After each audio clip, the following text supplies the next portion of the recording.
नमस्कार मित्रांनो, माझं नाव ओंकार नाईक. तुम्ही बघा माझा YouTube channel journey with Naik blogs.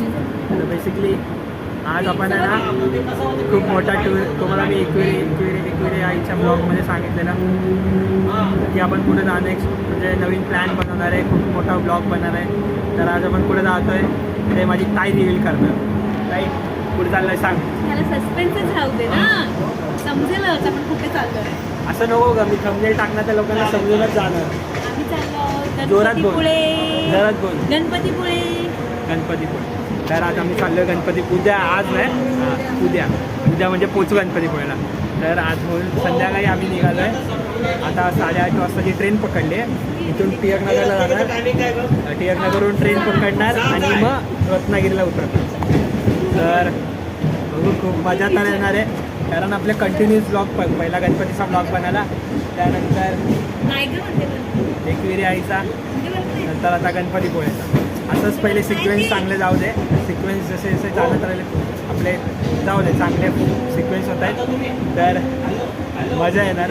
भेटू आपण टिळकनगर स्टेशन. तोपर्यंत कंटिन्यू बघत राहा ब्लॉग, खूप मजा येणार. आणि हा पूर्ण ब्लॉग मराठीत असणार, थोडं पण इंग्लिश नाही वापरणार, थोडं पण फक्त जर्नी विथ नाईक ब्लॉग्स. आता चॅनलचं नाव आहे माझ्या, म्हणून मला बोलावं लागणार. तर भेटू तुम्हाला 880.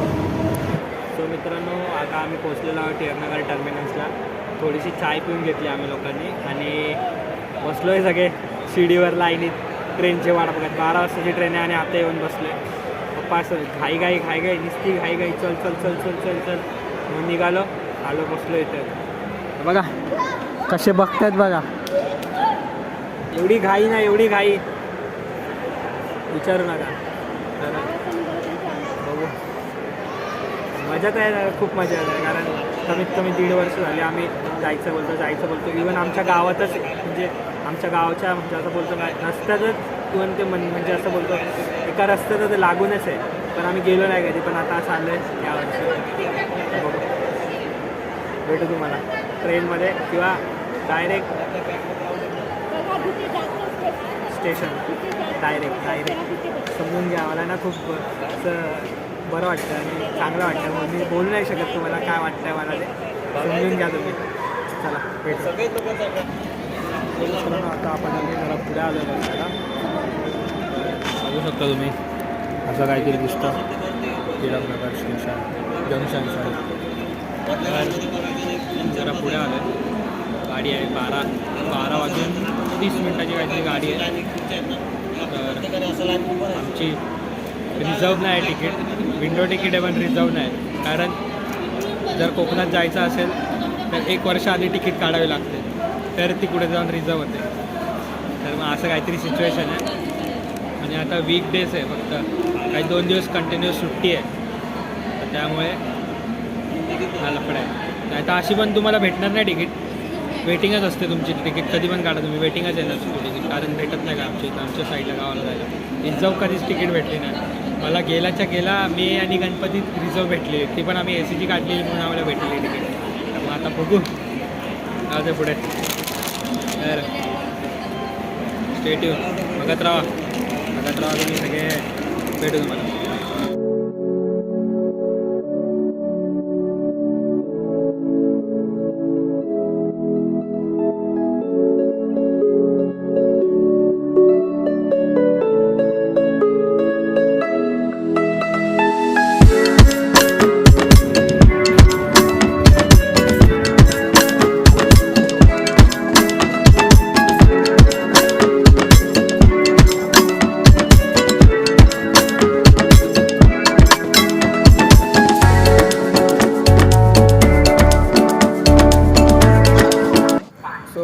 मित्रांनो, फायनली पोचलेलो रत्नागिरी स्टेशनला. तर खूप एकदम गेला प्रवास, गेला म्हणजे गेला, फुल स्टँडिंगच गेला, पूर्ण स्टँडिंग गेला. हे बघा मम्मी, पप्पा बघा, पप्पा एकदम टुरिस्ट गाईड वाटतायत. गाईड कसं वाटलं पप्पा प्रवास? एकदम मस्त. अजून काय फर्स्ट क्लास बसायला मिळालं होतं, पण पाय दुखायला लागले जाम बसून कंबर मोडली. तुझा कसा होता?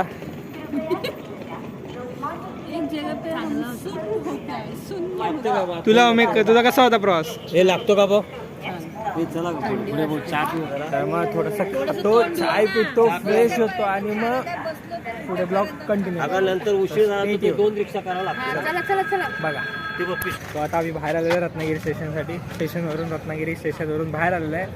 तर आम्ही ऑटो केली आहे. पप्पांच्या मधले फ्रेंडचे ते कोणतरी आहेत रिलेटिव्ह आहेत त्यांची ऑटो आहे. ते आम्हाला फिरवणार आहेत पूर्ण. फिरवणार म्हणजे बाटली ठेव गणपती पुढेपर्यंत सोडतील. तर बघू काय माहिती विषय आल्यावरती रिक्षामध्ये भेटू डायरेक्ट.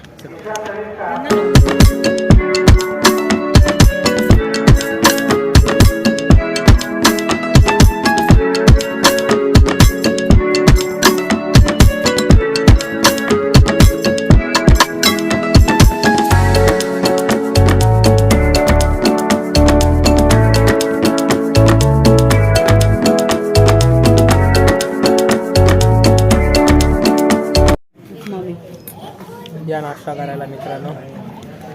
उपमा पावभाजी पप्पा. तर आता आम्ही नाश्ता करतो. रूम घेतलेला आहे. रूममध्ये जाऊन फ्रेश होतो, थोडीशी रेस्ट करतो आणि मग निघू आपण दर्शनाला. उद्या किती वाजता बोलून यायला? 3-4ची गाडी 4 वाजताची बस किती वाजता येशाल? भेटू मला. सो मित्रांनो फायनल रूमवर आलेलो आहे. साईप्रभा रूम म्हणजे tours and travels and plus त्यांचे रूम्स पण आहेत साईप्रभा. तुम्ही कधी आला तिथं गणपतीपुळेला तर चेकआउट करा. मी सगळं तुम्हाला डिस्क्रिप्शनमध्ये सगळी त्यांची डिटेल्स देईल, फोन नंबर देईल. तर रूम्स मस्त आहेत. टी व्ही पण आहे, AC पण आहे, बेड पण आहे. अजून काय पाहिजे? तर बघू. फ्रेश होतो, थोडंसं फ्रेश होतो, कपडे घालतो आणि मग आपण डायरेक्ट मंदिरात भेटू. तोपर्यंत स्टेट येऊन सो मित्रांनो आता आम्ही निघालेलो आहे मंदिराच्या दिशेला. तर काय बोलायचं आहे? दर्शनाला चाललंय, फ्रेश झालंय, दर्शन घेऊन येऊया. फर्स्ट टाइम जातो तर बघूया एक्सपिरियन्स कसा आहे. ठीक आहे.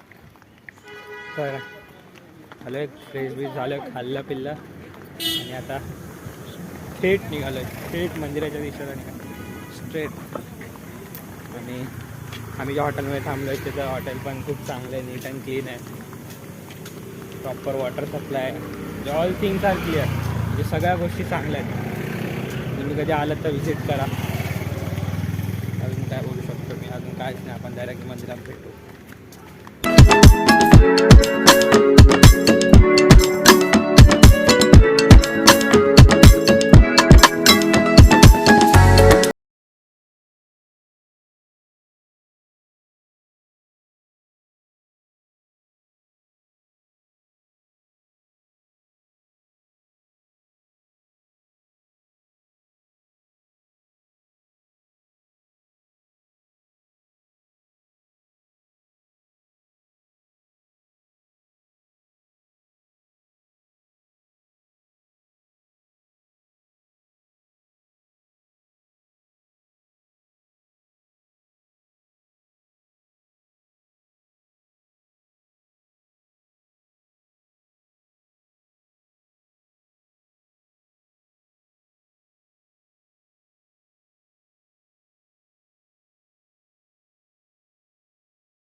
सुख करता दुःख हरता वार्ता विघ्नाची पूर्वी पूर्वी प्रेम कृपा जयाची सर्वांगी सुंदर शेंदुराची कंठी झलके माल मुक्ता फळाची जय देव जय देव तेरा ही नाम पुकारूं मैं साथ तेरा बस चाहूं मैं दुआ दे अंत महिमा तेरी हम पर बरसा.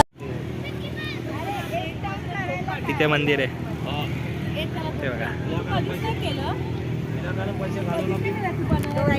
नमस्कार मित्रांनो, बीचवर आता दर्शन घेऊन झालेलं आहे, चांगलं दर्शन, आरती पण भेटलं, महाप्रसाद पण खायला भेटला, खूपच बरं वाटलं. संध्याकाळी पण येणार आहे आम्ही, संध्याकाळी बीचवर येणार, बीचचं शूटिंग करायला येणार. आता सध्या खूप गरम आहे आणि रेती पण खूप गरम झाली म्हणून बीचवर जावं असं नाही वाटत. आणि आता जस्ट जाऊन आलो ना मंदिरात तर नको, आता घरी जाऊन जरा थोडंसं रेस्ट करू आणि संध्याकाळी येऊ परत. मस्त झालं दर्शन. बघाच तुम्हाला मी थोडे थोडे शॉर्ट्स दाखवणार कारण फोन अलाउड नसतात त्यामध्ये. हॅलो भेटू.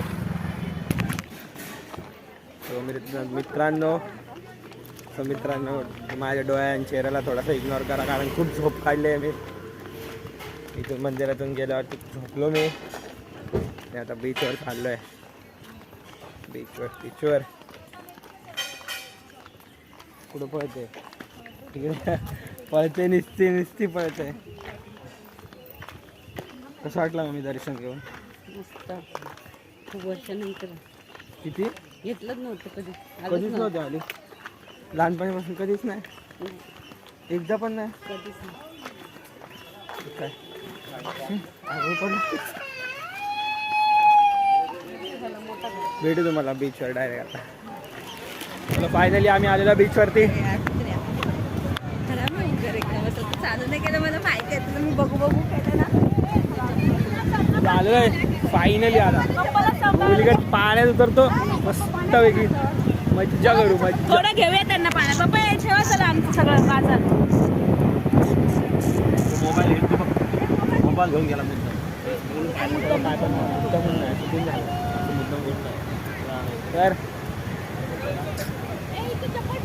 दाखवतो मला.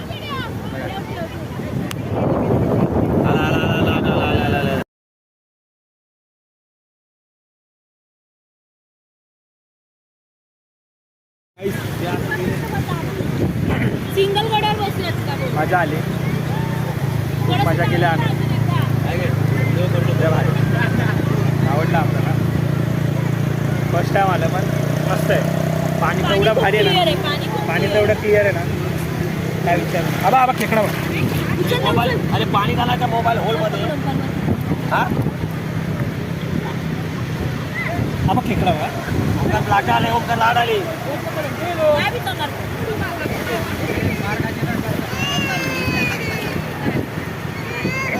त्याच्यात खाणं पाणी गेलं ना तर मोबाईल हे होणार ना. खेकडा पकडतो खेकडा.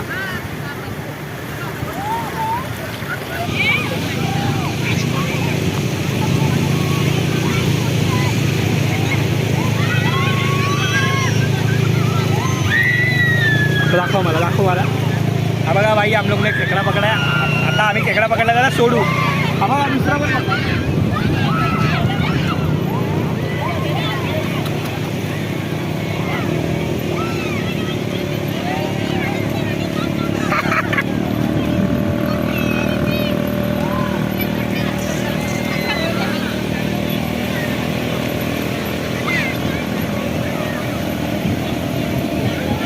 चल.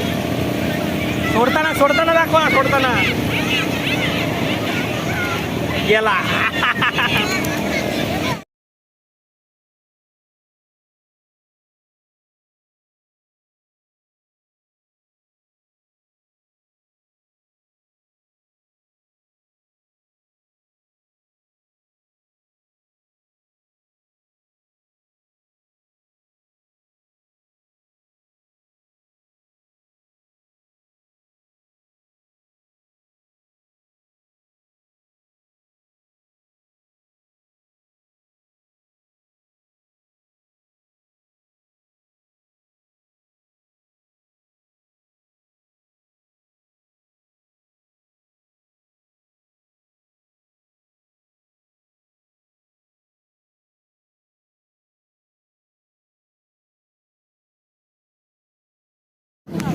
तो मित्रांनो आजचा फायनल डे पॅराशूट सोडले बघ. संपायला आलेला आहे. पॅराशूट काय आहे ते? बीच केला आम्ही. आता बीच झालं आमचं, बीच झालं, दर्शन झालं. आता जेवू आणि मग तुम्हाला संध्याकाळी भेटू काय जेवताना. आणि मग तेव्हा आम्ही सांगू काय काय केलं, कुठे कुठे गेलो आणि काय कसं वाटलं, एक्सपिरियन्स कसा होता ते सगळं तुम्हाला शेअर करू. आणि हे उद्या उद्या कुठे जायचं आहे का? ड्रोन नाही पॅराशूट आहे. ऐका ना हे उद्या जायचं आहे की नाही आपल्याला? आपल्याला कुठं जायचं उद्या? नाही म्युझियमला जायचं आणि गार्डनला जायचं. हां, म्युझियम आणि गार्डन करायचं उद्या. तर बघू. कानात सगळं पाणी गेलं आणि लय खारट होतं. भेटू तुम्हाला या खायला. Beach, chai, bhaji and family. कसं वाटतंय? एकदम गरम गरम भजी आहे, मस्त गावरान भजी. गाव आपल्या मावशीने बनवले ना, आपल्या गावातल्या मावशीने बनवले. कांदा एकदम मस्त गरम हा तोंड भाडण्यासारखे सुंदर. माझ्यापेक्षा कॉन्फिडन्स चांगला आहे.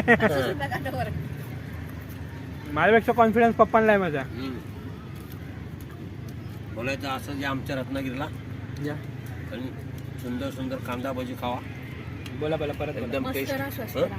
काय बोला का? मस्तच बोललो. कांदा भजी, मच्छर आहेत साईडनं, हे बघा. मित्रांनो, आपण आता आलोय खायला, जेवायला आलोय. त्यानंतर घरी गेलो, फ्रेश झालो. भात नको आपल्याला, त्यानंतर अंडा करी पाहिजे. दिसते तशी सांगतो. त्याला विचार ना, जेवायला आले तर. अंडा करी कितीला आहे? हॉटेलचं नाव काय? हॉटेलचं स्पायसी तडका हॉटेलचं नाव आहे. म्हणजे मंदिराच्या बाहेर आहे, जस्ट मंदिराच्या बाहेर आहे. तर या तुम्ही आलाच तर इथं खायला. तर बघू, ऑर्डर तर केलं. जेवण कसं आहे ते तुम्हाला सांगतो. नाव सांग ना. तपस्वी सदानंद निवास. नाही, स्पायसी तडका नाव आहे. जेवल्यानंतर सांगतो कसं होतं जेवण. हे दाखव ना, ॲड दाखव. असं काहीतरी दिसतं हे हॉटेल. बघू, जेवल्यानंतर सांगेलच मी कसं बनलं, कसं होतं जेवण.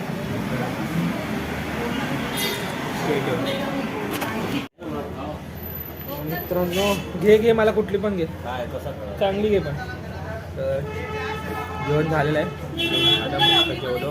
हा घेत आहे सर. कसं झालं? आता आईस्क्रीम खायला आलो आहे. आईस्क्रीम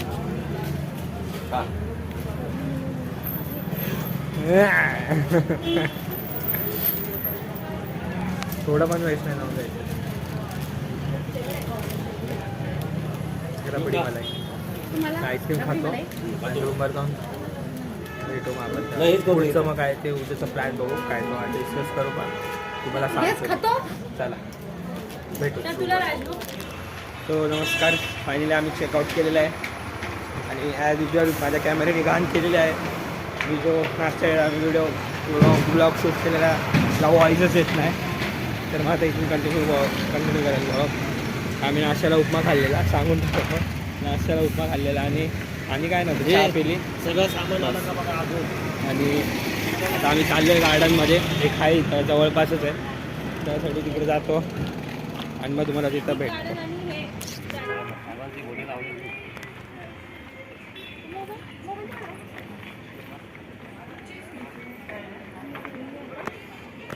ते बघ ना समोर एंट्री.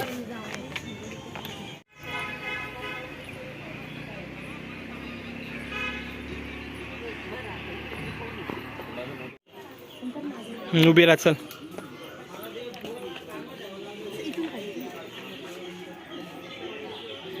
चल अगं दाखव ना, व्हिडिओ मध्ये काढतोय मी फोटो.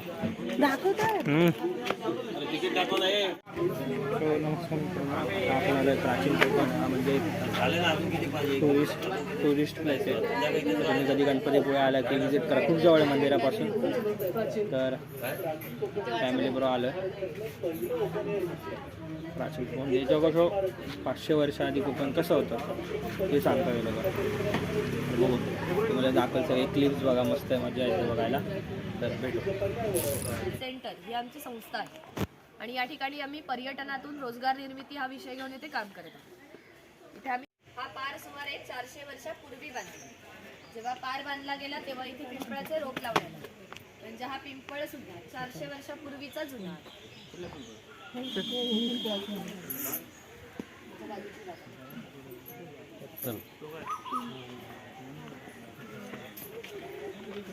वर्णन वर्णन केलं. कवितेमध्ये नंदनवन शब्द आलाय. नंदनवन शब्दाचा अर्थ आहे स्वर्गातील इंद्राची बाग. ती जितकी सुंदर आहे तितकेच आपले कोकणही सुंदर आहे. ही गुहा काळाचे प्रतीक आहे. गुहेच्या अलीकडे आहे वर्तमान काळ आणि पलीकडे आहे 500 वर्षापूर्वीचा भूतकाळ. इथून पुढे ते आहेत भगवान परशुराम. आपल्या पुराणामध्ये असा उल्लेख केलेला आहे की हजारो वर्षापूर्वी भगवान परशुराम होऊन गेले. त्यांनी संपूर्ण पृथ्वी जिंकून घेतली आणि जिंकून घेतलेली पृथ्वी त्यांनी दान केली. दान केलेली कोणतीही गोष्ट आपण स्वतःसाठी वापरत नाही, परंतु त्यांना राहण्यासाठी भूमी आवश्यक होती. आपण ज्या ठिकाणी उभे आहोत त्या ठिकाणी हजारो वर्षापूर्वी समुद्र होता. त्याच्याशी त्यांनी युद्ध केले आणि त्याला 40 ते 50 किलोमीटर पाठीमागे ढकलले आणि या सुंदर कोकण प्रदेशाची निर्मिती केली. म्हणून या कोकण प्रदेशाला परशुराम भूमी असे म्हणतात. तसेच कोकणामध्ये लाल रंगाचा जांभा नावाचा दगड मिळतो. जांभ्या दगडाचा जो पक्का रोड बनला याला पाखाडी म्हणतात. पूर्वी सामान्यपणे अशा पाखाड्या ग्रामदेवतेकडे जाण्यासाठी बांधल्या जातात. आज आपण सुद्धा या पाखाडीने प्राचीन कोकणमधील ग्रामदेवतेकडे जाणार आहोत.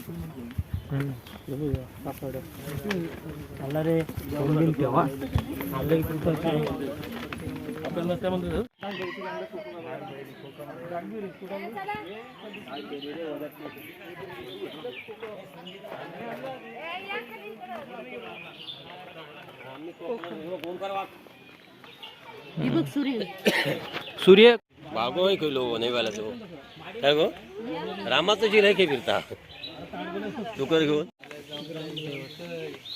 हे ग्रामदेवतेचं मंदिर आहे. पूर्वी धार्मिक संस्था गाव नियंत्रित करीत असत. गावातील सर्व गावकरी येथे एकत्र येत असत.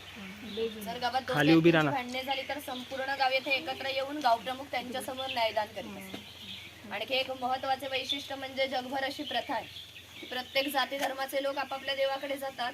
असंच ठेवलं आहे वाघजण. इथे काही पारंपरिक वाद्य आहेत. लाकडी ढोल आहे, मातीचे ताशे आहेत. ताशाचा खालील भाग हा मातीपासून बनवलेला आहे. हे ताशे 110 वर्षापूर्वीचे जुने आहेत. हे वाजवणारे कसबी असतील तर यांचा आवाज 1 ते 2 किलोमीटर पर्यंत जात असे. पूर्वी याचा वापर धार्मिक कार्यात तसेच संदेश वहनासाठी केला जात असे.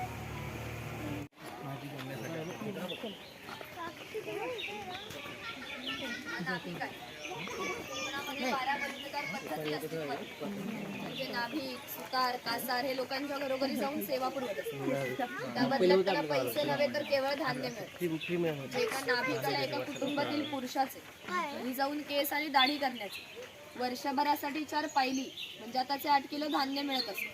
आणि एवढ्या अल्प मोबदल्यामध्ये हे लोक समाजाची सेवा करत असतात. आमच्या नाभिकाविषयी आणखी थोडं मजेशीर वर्णन आमच्या लोकसाहित्यामध्ये आढळतं. असं म्हणतात की गावातील प्रत्येक गोष्ट ही नाभिकाला माहीत असते आणि नाभिकाला माहीत असलेली गोष्ट ही गावभर होते. आता तुम्ही आला ती गोष्ट ज्या अर्थी आमच्या नाभिकाला समजली त्या अर्थी ती आमच्या संपूर्ण गावाला समजली. आमचं सगळं गाव तुमच्या स्वागतासाठी उत्सुक. प्रथेप्रमाणे आपण आधी खोतांच्या घरी जाऊ आणि मग गावामध्ये फेरफटका मारू.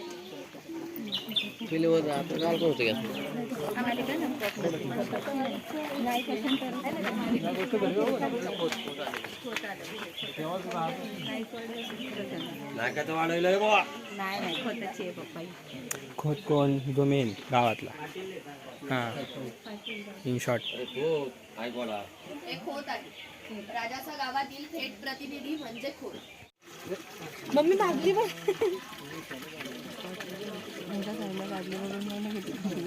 आमची व्हाईट भरातलं पाणी असणार आहे. पूर्वी त्याचं घर जसं असायचं अगदी तसं घर आम्ही ते उभारलं. समोरची चूल दिसते हिला पिरसा म्हणतात. ती सतत पेटून ठेवली जाईल कारण ती लायटर किंवा माचीस कोयनी याचा वापर मासे पकडण्यासाठी केला जायचा.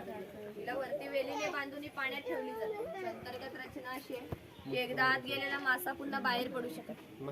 ते शेणाने सरवलेली टोपली तिला कणगी म्हणतात. तिचा वापर धान्य साठवण्यासाठी केला जातो. शेतकऱ्याची बायको आहे ती शेतकऱ्याची मुलगी आहे. इथे पाळणा आहे. तो पाळणा शेतकऱ्याच्या घरात कायमस्वरूपी टांगून ठेवतो कारण आमच्या शेतकऱ्याच्या घरी दरवर्षी पाळणा हलत असे. प्रत्येक शेतकऱ्याला 8 ते 10 मुले असतात. थोडक्यातच पूर्वीच्या काळी एकत्र कुटुंब पद्धती अस्तित्वात.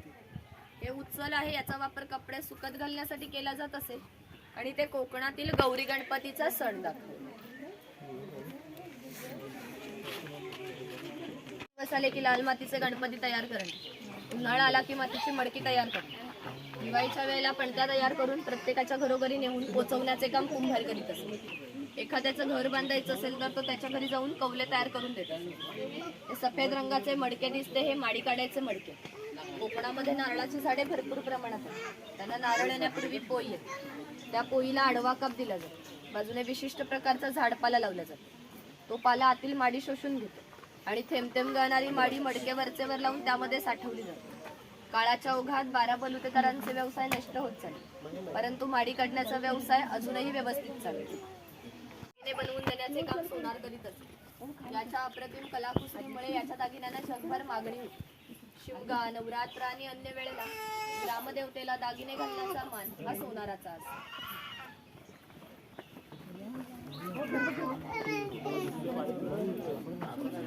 सोनार असा काय? सोनार आहे. अरे बरोबर आहे, तो फुकतोय. काय ग बॅग मध्ये हे मुद्रिका वाणी पाणी वाणी बघ वाणी. निर्यात होणाऱ्या वस्तूंमध्ये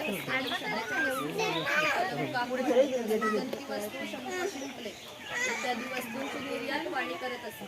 त्या बदल्यात संपूर्ण जगभरातून भारतामध्ये सोने येत असते. म्हणजे भारताने जे सुवर्णयुग अनुभवले त्याची प्रवेशद्वारे कोकणची सुतार आहे. सावंतवाडीतील लोकांचे लाकडावरील कोरीव काम जगप्रसिद्ध आहे. त्यांच्या काही हस्तकौशल्याच्या वस्तू तुम्हाला आमच्या हस्तकला विक्री केंद्रामध्ये पाहायला मिळते. इथे दरवेशी दाखवलाय अस्वलाचा खेळ करणारा आणि गारुडी दाखवलाय सापाचा खेळ करणारा. अरे पाणी नाही काय विहिरीतून खायला बारत आहे ना.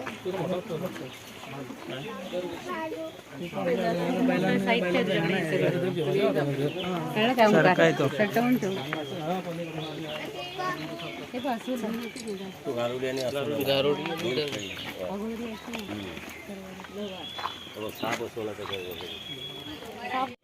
फाड, नांगराचे फाड. 500 वर्षापूर्वीची कोकणाची राजकीय परिस्थिती अस्थिर होती. इथले बरेचसे लोक सैन्यामध्ये होते. त्यांना लागणाऱ्या लोखंडी ढाली आणि तलवारी बनवून देण्याचे काम लोहार करीत असते.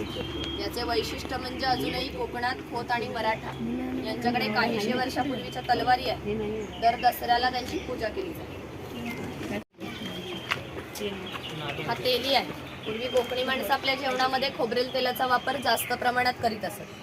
शेतकरी आपल्या बागेतील खोबरे स्वतः तेल्याकडे घेऊन जात असे आणि तेली त्याच्या देखत त्याला तेल पाडून देत असे. हा तेलाचा घाणा आहे. याला खुंट म्हणतात. याच्यामध्ये सुके खोबरे घातले जातात. एवढे लाकूड दिसते याला लाट म्हणतात. या लाटेला आडवे लाकूड अशा तऱ्हेने बांधले जाते जेणेकरून लाट उभी राहते. ते जोखडाला बैल बांधला जातो आणि आडव्या लाकडावर दगड ठेवून तेली स्वतः यावर बसते आणि हे सर्व वजन घेऊन बैल गोल फिरवला जातो. त्यामुळे आतील खोबरे रगडून त्याचे तेल निघते. हे तेल भरून काढायचे असेल तर हे सर्व बाजूला करून आतील तेल हाताने भरून काढले जाते. पुन्हा नवीन तेल पाडायचे असेल तर सर्व क्रमवार जोडून नवीन तेल पाडले जाते. म्हणजे पूर्वी तेल्याला पसा ते 1.5 पसा तेल काढण्यासाठी 1 ते 1.5 तास मेहनत घ्यावी लागत असते. पूर्वी प्रत्येक व्यवसाय हा जातीनिहाय होता. व्यवसाय निवडीचं स्वातंत्र्य नव्हतं. म्हणजे प्रत्येकाला आपापल्या जातीचा व्यवसाय करावा लागत असे. बांबूच्या वस्तू बनवून देण्याचे काम बुरुड करीत असे. हे सूप आहे, ही फुलांची परडी आहे आणि ही रोवळी आहे. रोवळीचा वापर धान्य धुण्यासाठी तसेच आजही धार्मिक कार्यात केला जातो. जेव्हा आमच्याकडे शुभकार्य असते तेव्हा घरातील कुमारिका किंवा सौभाग्यवती स्त्रिया रोवळीमध्ये दिवा ठेवून हातात घेऊन उभ्या असतात. शुभकार्य पार पडण्यापूर्वी जर तो दिवा विझला तर कार्य अशुभ मानले जाते. अजूनही आमच्या चाकरमान्यांचे मुंबईला लग्न असेल तर रोवळी गावावरून मुंबईला पाठवली जाते. कारण मुंबईमध्ये सर्व वस्तू मिळतात पण रोवळी मिळत नाही.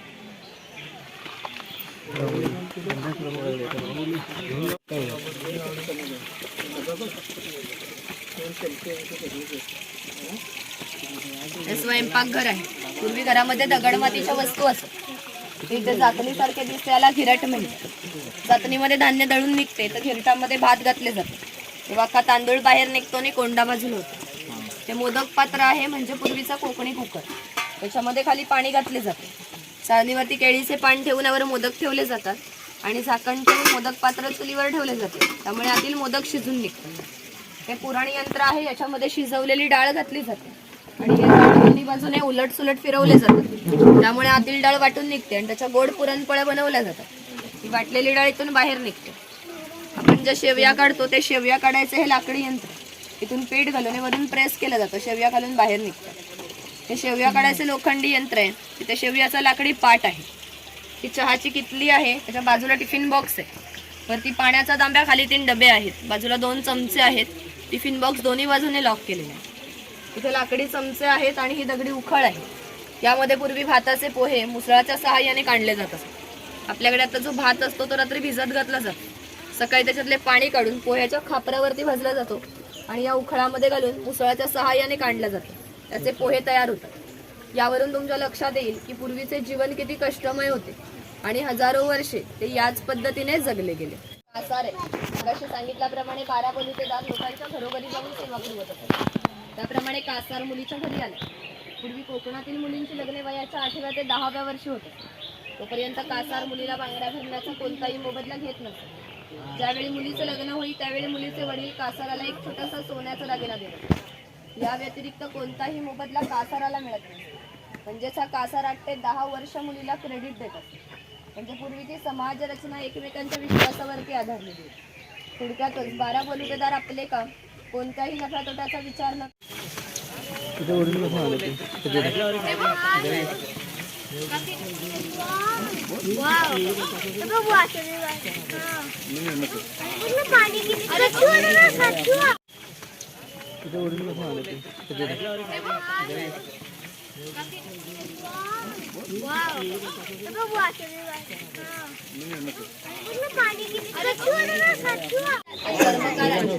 चामड्याच्या वस्तू बनवण्याचे काम चर्मकार करीत असतात. याच्या जोडीला मी आणखी एक प्रसंग सांगते जो 500 वर्षापूर्वी घडला. इथून 80 किलोमीटर अंतरावर मार्लेश्वर नावाचे देवस्थान आहे. एका पर्वतामध्ये एक गुहा आहे. गुहेमध्ये शंकराची पिंडी आहे. आणखी एक वैशिष्ट्य म्हणजे गुहेमध्ये अजूनही जिवंत साप आहे. पूर्वी मार्लेश्वर देव हे एका गावामध्ये राहत होते. तेथील लोक वाईट मार्गाने वागू लागले. त्यामुळे शंकरांचे पावित्र्य कमी होऊ लागले. शंकरांना ते मान्य होणे शक्य नव्हते म्हणून त्यांनी गाव सोडून जाण्याचा निर्णय घेतला. मकर संक्रांतीच्या आदल्या रात्री ते गावाबाहेर पडले. गावाबाहेर चर्मकाराचे घर होते. चर्मकार गरीब होता परंतु श्रद्धाळू आणि नीतिवान होता. शंकरांनी कोणत्याही जातीपातीचा विचार न करता चर्मकाराला मशाल दाखवण्यासाठी विनंती केली. चर्मकाराने सुद्धा अतिथी देवोभव समजून मशाल दाखवण्यास सुरुवात केली. आज ज्या ठिकाणी मार्लेश्वर आहे त्या ठिकाणी जाऊन शंकरांनी आपले खरे रूप प्रगट केले आणि चर्मकाराला दर्शन दिले आणि त्याला सांगितले की यापुढे मी याच ठिकाणी राहणार. या गोष्टीला जवळजवळ 500 वर्षे होऊन गेली. परंतु दरवर्षी मकर संक्रांतीच्या आदल्या रात्री शंकरांची त्यांच्या मूळ गावातून पालखी निघते आणि तिला मशाल दाखवण्याचे काम चर्मकाराचा आजचा वंशच करतो. म्हणजे मार्लेश्वर असे देवस्थान आहे जिथे कोणत्याही प्रकारचा जातीभेद मानला जातो.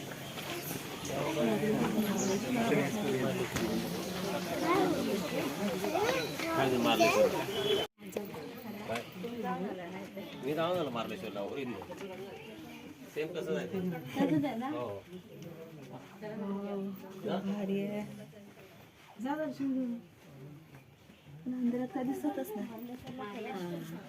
हो. पप्पा जाऊन आले. तो मित्रांनो आता थोडंसं खायला बसलो इथे. प्राचीन कोकणमध्ये एक छोटंसं रेस्टॉरंट आहे इथं. त्याचं खायला बसलो. काय काय ऑर्डर केलं का? आलूवडे आणि कॉम्बोमध्ये मोदक, थालीपीठ आणि सोलकढी. तर तुम्हाला दाखवतोच मी. सोलकढी कधी पिले का? टेस्ट करायला खूप भारी लागते. आमच्या कोकणातली बेस्ट डिशेसमध्ये ती एक डिश येते सोलकढी. तर बघा भेटू. तर मित्रांनो आता आपण पोचलेलो आहे रत्नागिरी स्टेशनला. घरी जायचा प्रवास. तर मागे काय नाही, खूप चांगला होता. म्हणजे खूप चांगलं झालं. दर्शन पण खूप चांगलं झालं. फिरून पण खूप चांगलं झालं. आणि काय सांगणार आहे, चांगलं सगळं चांगलं झालं. काय आम्हाला असा प्रॉब्लेम आला नाही की हॉटेल भेटले नाही किंवा काय म्हणजे असं ट्रेन लेट झाली. ट्रेन तर कोकणात शेवटी जायचं तर ट्रेन लेट किंवा गर्दी हे तर आता कॉमन झालं. हे असं हे प्रॉब्लेम असं म्हणू नाही शकत. त्यातून आपल्याला कसंही करून जायचंच आहे वरतून. झालं असं चांगलं. मग भेटू आम्ही घरी गेलो. तुम्हाला एंड करू आपण आणि मग चलो बाय. सो नमस्कार मित्रांनो. तर आता आपण आलो आहे घरी. फ्रेश झालो मी आता आणि आता व्लॉग एंड करूया. तर व्लॉग खूप चांगला म्हणजे शूट तर चांगला झाला आहे. तर आता तुम्ही सांगा कसा होता व्लॉग.